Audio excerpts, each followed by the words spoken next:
Alors, Be'at Hashem, alors à propos de ça, des signes, ça veut dire qu'il y a des fois, tu as besoin de signes pour reconnaître la personne. Il y a 350 ans à peu près, il y avait un grand érudit, on lui appelait le Noda Biyuda, okay? Rabbi Heskel Landau. Okay? Il habitait à Prague, dans la ville de Prague. Lui, c'était un grand érudit. Tout le monde lui adressait des questions très dures. Un jour, quelqu'un est venu le voir, il a un problème. Il dit quoi? Son beau-fils a disparu. Sa fille n'a pas d'enfant. C'était un couple comme ça. Ils étaient mariés, ils avaient 2-3 ans. Le beau-fils a disparu. Ils l'ont cherché partout. Ils ne l'ont pas trouvé. Ils ont contacté la police. Ils n'ont pas trouvé. Qu'est-ce qu'on fait? Il a dit, il faut prier. Il faut prier. Donc, ils ont prié. Rien. 5 ans plus tard, il y a une nouvelle personne qui vient dans la ville. Et où est-ce qu'elle va, cette personne? À la synagogue. Et il s'assoit, et il prend un livre. Il y a quelqu'un qui le regarde. Wow! Mais c'est lui, il est disparu. C'est lui qui a disparu. Tout de suite, cette personne s'est levée. Il a couru emmener le beau-père. Il dit, viens voir. J'ai vu ton beau-fils. Mon beau-fils, où tu l'as vu? Il dit, il est à la synagogue. Il est venu, le beau-père. Waouh! Où tu étais? Le gars, il ne parle pas. Ah, bonjour, comment ça va? Pas plus que ça. Il ne répond pas, il ne parle pas. Top. Il a dit, peut-être le pauvre, il est traumatisé. Il faut lui donner à manger. Mais il l'a emmené à la maison. Il a vu, ta femme, elle t'attend, ça fait 5 ans, tu as disparu. Il emmène la fille, il emmène la femme. À peine lui dit bonjour, comment ça va et tout ça. Le beau-père, il a dit, ça c'est très bizarre, cette histoire-là. Alors il a dit, une seconde, je ne peux pas laisser ma fille aller avec lui ce soir à la maison. Il a dit, vous restez chez moi ce soir, okay? Vous dormez ici ce soir. Mais lui, le beau-père, il est parti voir le Noda Biyuda. Il lui a raconté, il dit, vous vous rappelez, il y a 5 ans, je vous ai posé la question, voilà il a. Mais il est très bizarre, je ne sais pas qu'est-ce qu'il a. À peine qu'il parle, et il répond, oui, et je lui posais des questions pour rien voir si c'est lui, il connaissait toutes les réponses.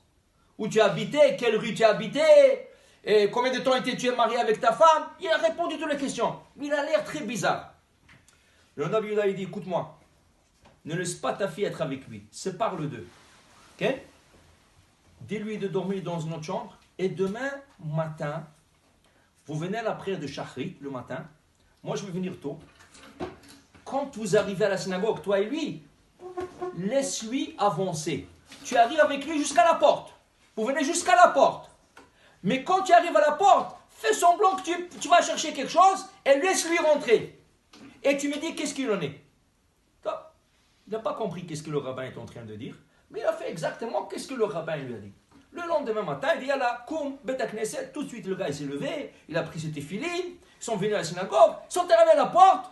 Le beau-père s'est retiré, il dit, attends, moi je vais chercher quelque chose, rentre en ton temps. Le gars il est rentré, et le Noda Biyuda, qui était le rabbin qui était déjà là-bas, il était assis dans le coin, qu'est-ce qu'il voit?